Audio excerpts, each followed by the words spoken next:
Pemerintah hingga saat ini terus berupaya mengatasi pandemi COVID-19. Satu di antaranya adalah dengan memastikan ketersediaan vaksin untuk virus ini.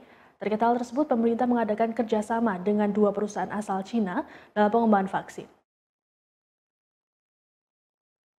Atas hal ini, Menteri Luar Negeri Retno Marsudi dan Menteri BUMN sekaligus Ketua Pelaksana Komite Penanganan COVID-19 dan Pemulihan Ekonomi Nasional Erick Thohir bertolak ke Sanya, Cina. Agenda mereka adalah menyaksikan penandatanganan kerjasama antara BUMN PT Bio Farma dan perusahaan asal Cina Sinovac pada Kamis 20 Agustus. Erick menegaskan kerjasama tersebut tidak hanya sekedar transaksi ekonomi, melainkan juga transfer teknologi dan pengetahuan antara Sinovac dan Bio Farma. Ia menambahkan dirinya melihat komitmen kuat dari sejumlah industri farmasi Cina untuk menjalin kerjasama vaksin dengan Indonesia.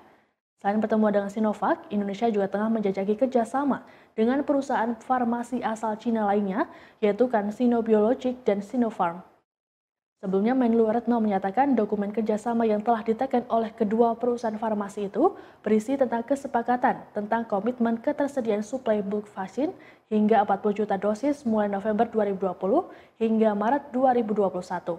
Erick pun berharap imunisasi massal dapat dimulai pada awal 2021 mendatang. Kami baru saja selesai melakukan pertemuan bilateral dengan State Councilor sekaligus Menteri Luar Negeri RRT Yang Mulia Wang Yi pada hari ini, tanggal 20 Agustus 2020 di Sanya, Hainan.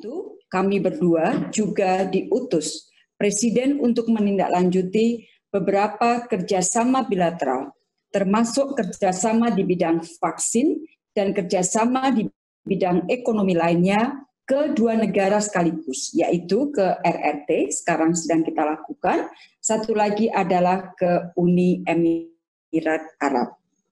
Untuk pembicaraan mengenai kerjasama di bidang vaksin ini sudah dilakukan sejak beberapa waktu yang lalu, termasuk menjadi salah satu bahasan pada saat pertemuan bilateral virtual pada akhir bulan Juli 2020.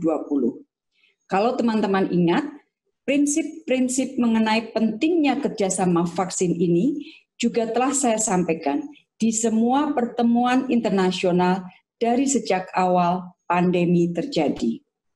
Di dalam pertemuan bilateral tadi, Indonesia menyampaikan mengenai pentingnya jumlah vaksin yang memadai, tepat waktu, aman, dan dengan harga yang terjangkau.